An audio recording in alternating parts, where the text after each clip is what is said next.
রাজনৈতিক টানাপোড়েন, দ্বিধাদ্বন্দ্ব, সহিংসতা, ভাঙচুরের মতো আলোচিত অনেক ঘটনার নীরব সাক্ষী হয়ে বিদায় নিল 2025 সাল। বছরের শুরু থেকে অস্থিতিশীল বাংলাদেশের আলোচিত সব ঘটনা নিয়ে আমাদের আজকের আয়োজন। 7ই জানুয়ারি 2025, চিকিৎসার জন্য বেগম খালেদা জিয়ার লন্ডন যাত্রা। 2024 সালের 5ই আগস্ট রাষ্ট্রপতির নির্বাহী আদেশে মুক্তি পান বিএনপি চেয়ারপারসন বেগম খালেদা জিয়া। পরে জিয়া অরফানেজ ট্রাস্ট দুর্নীতি মামলায় তিনি সহ সব আসামি খালাস পান। 2025 সালের 7ই জানুয়ারি খালেদা জিয়া লন্ডনে যান চিকিৎসার জন্য। সেখানে 17 বছর পর কাছে পান তার বড় ছেলে বিএনপির ভারপ্রাপ্ত চেয়ারম্যান তারেক রহমানকে। চিকিৎসা শেষে খালেদা জিয়া দেশে ফেরেন 6ই মে। 5ই ফেব্রুয়ারি 2025, ধানমন্ডি 32 নম্বরে বঙ্গবন্ধু শেখ মুজিবুর রহমানের বাড়ি ভাঙচুর ও অগ্নিসংযোগ। নিষিদ্ধ ঘোষিত বাংলাদেশ ছাত্রলীগের ভেরিফাইড ফেসবুক পেজে ক্ষমতাচ্যুত সাবেক প্রধানমন্ত্রী শেখ হাসিনার বক্তৃতা প্রচারের ঘোষণাকে কেন্দ্র করে ঢাকায় ব্যাপক বিক্ষোভ হয়। এদিন রাতে ধানমন্ডি 32 নম্বরে বঙ্গবন্ধু শেখ মুজিবুর রহমানের বাড়িতে অগ্নিসংযোগ ও ভাঙা শুরু করে বিক্ষোভকারীরা। পরে বাড়িটি প্রায় গুঁড়িয়ে দেওয়া হয়। এছাড়া দেশের কমপক্ষে 14টি স্থানে বাড়িঘর, স্থাপনা ও মুরালে হামলা, ভাঙচুরের ঘটনা ঘটে। আগুন দেওয়া সহ লুটপাট করা হয় অনেক আওয়ামী লীগ নেতাকর্মীদের বাড়িতে। 28 ফেব্রুয়ারি 2025, জাতীয় নাগরিক পার্টি এনসিপির আত্মপ্রকাশ। জুলাই গণ অভ্যুত্থানের নেতৃত্বে থাকা ছাত্র তরুণদের রাজনৈতিক দল জাতীয় নাগরিক পার্টি যাত্রা শুরু করে। দলটির আহ্বায়কের দায়িত্ব নেন জুলাই অভ্যুত্থানের অন্যতম মুখ নাহিদ ইসলাম। বছরের শেষ দিকে জামায়াতে ইসলামের সঙ্গে নির্বাচনী জোট ও অনেক বিতর্কিত কর্মকাণ্ডের জন্য দলটির বেশ কয়েকজন নেতা পদত্যাগ করেন। 10ই মে 2025, বাংলাদেশ আওয়ামী লীগের কার্যক্রম নিষিদ্ধ করা হয়। আন্তর্জাতিক অপরাধ ট্রাইব্যুনালে আওয়ামী লীগের নেতাদের বিচার কাজ সম্পূর্ণ না হওয়া পর্যন্ত দলটির যাবতীয় কার্যক্রম নিষিদ্ধ করার সিদ্ধান্ত নেন অন্তর্বর্তীকালীন সরকার। এর আগে আওয়ামী লীগকে নিষিদ্ধ করার দাবিতে টানা 3 দিন ধরে কর্মসূচি পালন করে আসছিলেন বিভিন্ন দল ও সংগঠনের নেতাকর্মীরা। এমন পরিস্থিতিতে এদিন রাতে জরুরি বৈঠকে অন্তর্বর্তীকালীন সরকারের উপদেষ্টা পরিষদ এই সিদ্ধান্ত গ্রহণ করে। 22 মে 2025, অন্তর্বর্তীকালীন সরকারের প্রধান উপদেষ্টা অধ্যাপক ডক্টর মোহাম্মদ ইউনূসের পদত্যাগ নিয়ে শোরগোল। অনির্ধারিত আলোচনায় দেশের সার্বিক পরিস্থিতি নিয়ে অন্য উপদেষ্টাদের সঙ্গে কথা বলেন অন্তর্বর্তীকালীন সরকারের প্রধান উপদেষ্টা অধ্যাপক মোহাম্মদ ইউনূস। দেশের বিরাজমান পরিস্থিতিতে ক্ষোভ ও হতাশা প্রকাশ করেন তিনি। বৈঠকের পর প্রধান উপদেষ্টার সঙ্গে দেখা করেন জাতীয় নাগরিক পার্টির আহ্বায়ক নাহিদ ইসলাম। সেখান থেকে বেরিয়ে নাহিদ ইসলাম বলেন, অধ্যাপক মোহাম্মদ ইউনূস পদত্যাগের বিষয়ে ভাবছেন। 16ই জুলাই 2025, জাতীয় নাগরিক পার্টি এনসিপির সমাবেশকে কেন্দ্র করে গোপালগঞ্জে আইন শৃঙ্খলা বাহিনীর গুলিতে 5 জন নিহত। গোপালগঞ্জে এনসিপির জুলাই পদযাত্রা ঘিরে দিনভর দফায় দফায় হামলা, ভাঙচুর, অগ্নিসংযোগ ও ককটেল বিস্ফোরণের ঘটনা ঘটে। আওয়ামী লীগের স্থানীয় নেতাকর্মীরা এই হামলা চালান। হামলাকারীদের সঙ্গে আইন শৃঙ্খলা রক্ষাকারী বাহিনীর সংঘর্ষে মোট 5 জন নিহত হন। পরিস্থিতি আরও খারাপ হলে সেনা পাহারায় গোপালগঞ্জ ছাড়েন এনসিপি নেতারা। 21শে জুলাই 2025, উত্তরা মাইলস্টোন স্কুল অ্যান্ড কলেজে বিমান বিধ্বস্ত। উত্তরার মাইলস্টোন স্কুল অ্যান্ড কলেজের একটি দোতলা ভবনে একটি 7 BGI নামের একটি যুদ্ধবিমান বিধ্বস্ত হয়। প্রশিক্ষণের কাজে ব্যবহৃত চীনের তৈরি এই যুদ্ধবিমান যান্ত্রিক ত্রুটির কারণে উত্তরায় ওই স্কুল ভবনে আছড়ে পড়েছিল। ওই দুর্ঘটনায় শিক্ষার্থী, শিক্ষক, অভিভাবক সহ 34 জন নিহত হন।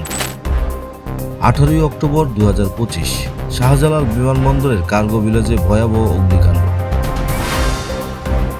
ঢাকার হযরত শাহজালাল আন্তর্জাতিক বিমানবন্দরের কার্গো ভিলেজ কমপ্লেক্স ভবনে এদিন বেলা 2:30টার দিকে ভয়াবহ অগ্নিকাণ্ডের ঘটনা ঘটে। সেনাবাহিনী, বিমান বাহিনী, নৌবাহিনী সহ বিভিন্ন সংস্থা আগুন নিয়ন্ত্রণে কাজ করে। 13টি ফায়ার স্টেশনের 37টি ইউনিটের 7 ঘন্টার চেষ্টায় আগুন নিয়ন্ত্রণে আনা হয়।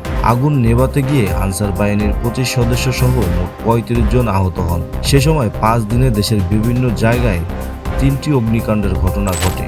17ই নভেম্বর 2025, বাংলাদেশ আওয়ামী লীগের সভানেত্রী ও সাবেক প্রধানমন্ত্রী শেখ হাসিনার মৃত্যুদণ্ডের আদেশ। জুলাই গণ অভ্যুত্থানের সময় সংগঠিত হত্যাকাণ্ড সহ মানবতা বিরোধী অপরাধের দায়ে ক্ষমতাচ্যুত সাবেক প্রধানমন্ত্রী শেখ হাসিনাকে মৃত্যুদণ্ড দেওয়া হয়। দেশে কোনো সাবেক প্রধানমন্ত্রীর মৃত্যুদণ্ডের আদেশের ঘটনা এটাই প্রথম। ট্রাইব্যুনাল শেখ হাসিনার পাশাপাশি মামলার আরেক আসামি সাবেক স্বরাষ্ট্রমন্ত্রী আসাদুজ্জামান খান কামালকেও মৃত্যুদণ্ডের আদেশ দেন। আর অ্যাপ্রুভার বা রাজসাক্ষী পুলিশের সাবেক মহাপরিদর্শক চৌধুরী আব্দুল্লাহ আল মামুনকে 5 বছরের কারাদণ্ড দেওয়া হয়। 12 ডিসেম্বর 2025 ইনকিলাব মঞ্চের আহ্বায়ক ওসমান হাদিকে গুলি করে হত্যা। নির্বাচনী গণসংযোগ চালানোর সময় ইনকিলাব মঞ্চের আহ্বায়ক শরীফ ওসমান বিন হাদিকে গুলি করা হয়। 15 ডিসেম্বর চিকিৎসার জন্য ওসমান হাদিকে সিঙ্গাপুরে নেওয়া হয়। সিঙ্গাপুরে চিকিৎসাধীন অবস্থায় 18 ডিসেম্বর রাতে তিনি মারা যান। তার মৃত্যুতে একদিনের রাষ্ট্রীয় শোক ঘোষণা করা হয়।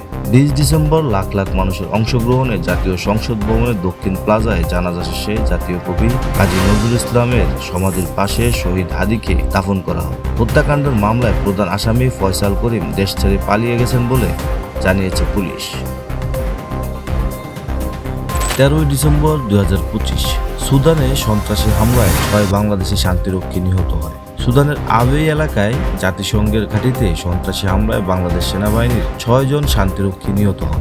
আহত হন প্রায় 8 জন। ড্রোন দিয়ে ওই হামলা চালানো হয়। 20 ডিসেম্বর শান্তিরক্ষীর 6 সেনা সদস্যের মরদেহ দেশে আনা হয় এবং শোক ও শ্রদ্ধার সাথে তাদের দাফন করা হয়।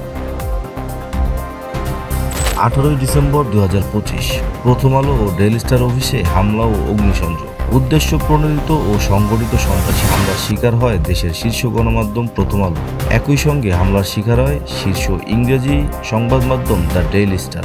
সন্ত্রাসীরা ভাঙচুর ও লুটপাট চালিয়ে কার্যালয় দুটি আগুন দিয়ে পুড়িয়ে দেয়। হামলার সময় ডেইলি স্টারের 28 জন সাংবাদিক ও কর্মী ছাদে আটকা পড়ে। এ হামলার ফলে প্রতিষ্ঠার 27 বছরে প্রথমবারের মতো সংবাদপত্রের ছুটি বাদে একদিনের জন্য প্রথম আলো প্রকাশনা বন্ধ থাকে। প্রকাশনা বন্ধ ছিল ডেইলি স্টারের। এদিন ছায়ানট ও পরে উদীচীর কার্যালয়েও হামলা চালানো হয়। 25 ডিসেম্বর 2025 বিএনপির ভাইস চেয়ারম্যান তারেক রহমানের দেশে ফেরা। তারেক রহমান কবে দেশে আসবেন? গত বছরের 5 আগস্টের পর থেকে এটি ছিল অন্যতম আলোচিত বিষয়। 2008 সালের 11 সেপ্টেম্বর তারেক রহমান চিকিৎসার জন্য সপরিবারে লন্ডন যান। 17 বছরের নির্বাসিত জীবন থেকে এদিন তিনি দেশে ফেরেন। তারেক রহমানের স্বদেশ প্রত্যাবর্তন উপলক্ষে রাজধানীর পূর্বাঞ্চলে বর্ণ সংবর্ধনার আয়োজন করা হয়। তাকে স্বাগত জানাতে দেশের বিভিন্ন অঞ্চল থেকে লাখ লাখ মানুষ সেখানে জড়ো হয়।